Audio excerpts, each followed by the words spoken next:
This is Mac OS Ken. A positive note on Apple from Wedbush, another call for USB-C only, and one last season for one of Apple's first shows. It is Thursday, the 30th of June, 2022. I'm Ken Ray, and this is news from Mac OS Ken, brought to you by yours truly and sponsored by Collide. Endpoint security powered by people. Learn more and try it for free at KOLIDE collide.com/macOSKen. This show is also sponsored by Trade Coffee. When it comes to coffee, I'm really not as big a nerd as I could be. No French press, no Chemex.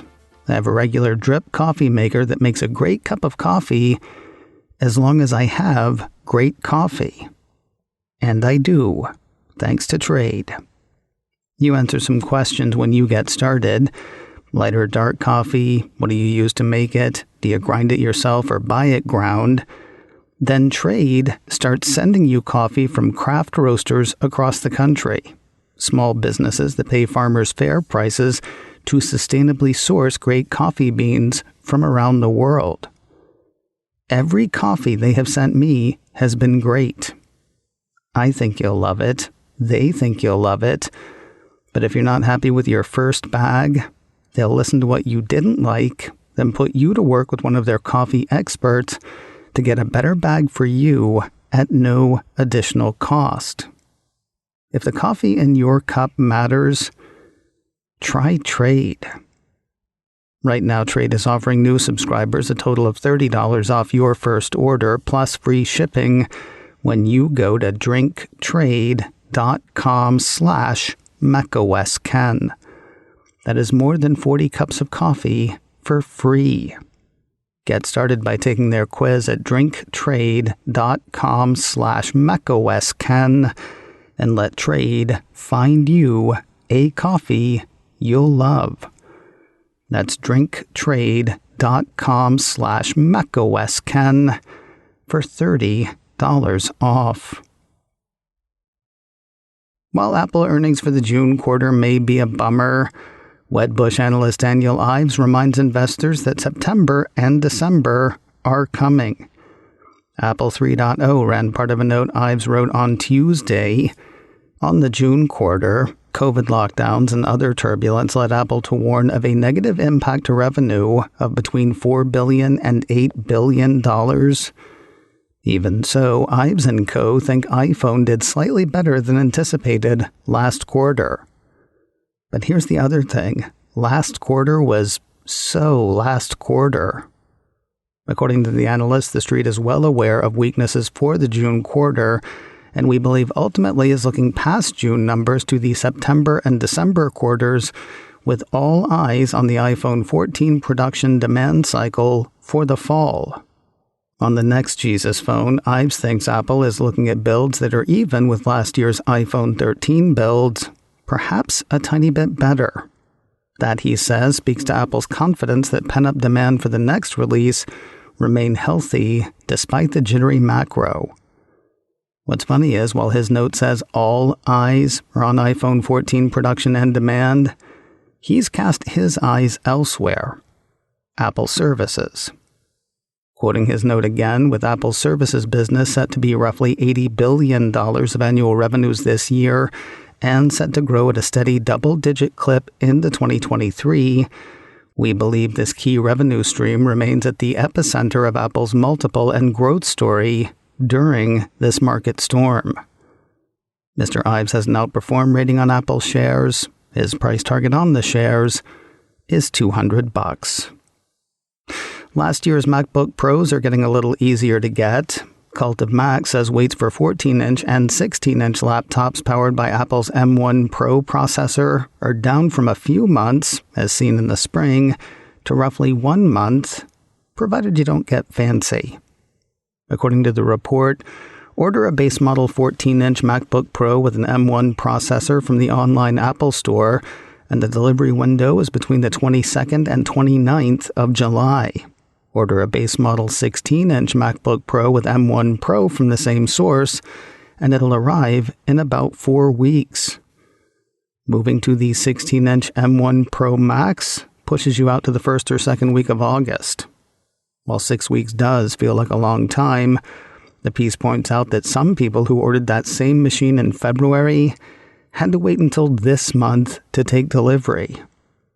Worth pointing out, Cult of Max delivery times are for the base models only. Checking Apple's online store myself, I found that upping just the processor, just the memory, or just the storage pushed the delivery time out by about a week. Changing two variables made it sort of seem like I broke the site. Please don't tell anybody it was me. Add another country to the list of those looking for one standard charging port. The Mac Observer says Brazil looks set to require USB-C as a common charging port for smartphones sold in that country. Brazil is far from the first country to make such a move. In early June, the European Union said it had reached a deal to make USB-C the single charger type for smartphones and most other electronics sold across the region. That'll start to go into effect in 2024. A similar proposal came from members of the U.S. Congress just last week. While U.S. lawmakers did not specify a preferred connector type, they did argue that innovation should benefit consumers. It should not come at their expense, saddle them with incompatible accessories, and compel them to purchase different charging equipment for each device they own. And I guess we'll be done with innovation after that. I said Brazil looks set to opt for USB-C only. A couple of points of note. First, as it stands right now, the one connector rule would be for smartphones only, at least for the time being. The second point, this is not a done deal. The Brazilian regulatory agency Anatel has opened the proposal for comment. Those comments close on the 26th of August, 2022. If approved, the Mac Observer says smartphone manufacturers, including Apple, will have to follow the rule by the 1st of July, 2024. From one port to charge them all, to one card to buy it all. News of an Apple gift card move from Europe this week.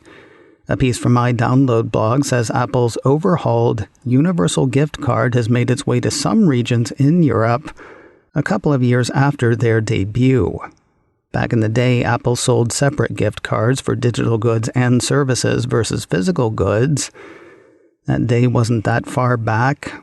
The iDownload blog piece says Apple first introduced its universal gift card in 2010, though clicking on the link in the story indicates that actually happened in 2020. Nearly a year later, the company did it again for Australia and Canada.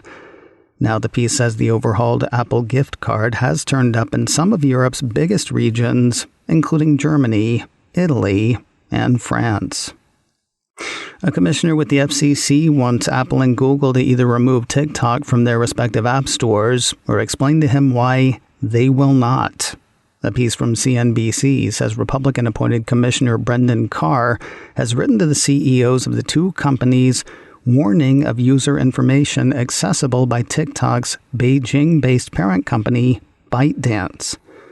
According to the report, Carr's letter cited a BuzzFeed News report from earlier in the month that said recordings of TikTok employee statements indicated engineers in China had access to U.S. data between September of 2021 and January of 2022. Carr's letter to Apple CEO Tim Cook and Google CEO Sundar Pichai warned the executives, TikTok is not what it appears to be on the surface. It is not just an app for sharing funny videos or meme. That's the sheep's clothing. At its core, TikTok functions as a sophisticated surveillance tool that harvests extensive amounts of personal and sensitive data. For its part, TikTok has issued what's supposed to sound like a denial, but kinda doesn't. In a statement to CNBC, a TikTok spokesperson said, like many global companies, TikTok has engineering teams around the world. We employ access controls like encryption and security monitoring to secure user data, and the access approval process is overseen by our US-based security team. TikTok has consistently maintained that our engineers in locations outside of the US, including China, can be granted access to US user data on an as-needed basis under these strict controls.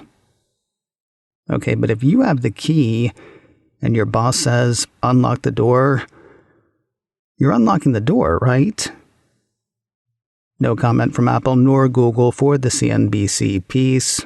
Carr is looking for either the removal of the app or answers from the companies explaining why it's not been removed by Friday, the 8th of July.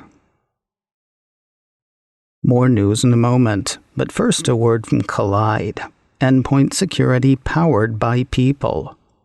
The line between keeping an eye on employee security and looking over their shoulder, really slim. There is a better way with Collide. Collide sends employees important, timely, and relevant security recommendations for their Linux, Mac, and Windows devices right inside Slack. That's true whether they're using devices that you've given them or working in a bring-your-own-device world. I love what Collide turns your team into. People who know what to do to make their devices and your workplace more secure. People who are learning about security as they go. People who are bought in to your security needs. To me, this feels like the future of personal data security. But try it and see for yourself. Visit collide.com/macOSKen to sign up today. That's KOLIDE.com/macOSKen. Enter your email when prompted to receive your free Collide gift bundle after trial activation at collide.com/macOSKen. Apple spent the middle part of this week spreading the love. Some of that was for developers in Europe, while the rest went to the most active members of its support community. On the European front, a piece from Apple Insider says the Cupertino company has launched a new App Store editorial series called Meet the Founders. The report says the feature highlights smaller app developers throughout Europe. If you want to take a look, you better keep your eyes peeled. This does not seem to be a series to which one can turn. Rather, the piece says the new Founders series will appear in the App Store like other current editorial stories. Apple also occasionally sends App Store editorial content via email or social media. On the supportive side, a piece from Mac Rumors says Apple has added perks for its community peeps. The piece says the new global Apple Community Plus program aims to recognize and reward top contributors in the Apple support community by providing access to special perks, white glove experiences, and more. Membership is available by invitation only. The report says those invitations will go out to people who embody the qualities that make the support space warm and welcoming by being engaged and active in the community, sharing quality content, and helpful answers to technical questions. And finally today, one of the first flagship series for Apple TV Plus is riding off into the sunset. The Cupertino streamer issued a press release Wednesday announcing a premiere date and a trailer for the third and final season of C. Showrunner and executive producer Jonathan Tropper is quoted in the piece saying, "We are thrilled to share this epic final chapter of C, which delivers all the intense drama, riveting action, and heartfelt emotion fans have come to expect, as well as what we think is a deeply satisfying conclusion to our story." I'll be honest, I have never been interested in this show, but knowing that it has an ending, now I'm kind of curious. Seasons 1 and 2 are available to stream now on Apple TV Plus. Still starring Jason Momoa, the third season will be comprised of 8 episodes, the first of which will premiere on Friday, the 26th of August. Between now and then, you can see what's in store on YouTube. macOS Ken, brought to you by me and sponsored by Trade Coffee. Get $30 off your first order plus free shipping at drinktrade.com/macOSKen. This show is also sponsored by Collide, endpoint security powered by people. Learn more and try it for free at KOLIDE collide.com/macOSKen. Advertising handled by Backbeat Media, online at backbeatmedia.com.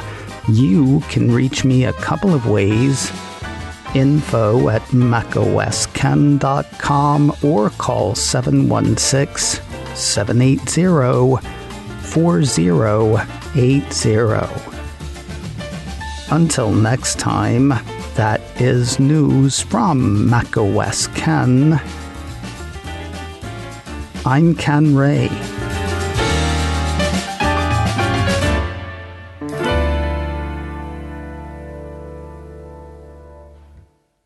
Ciao.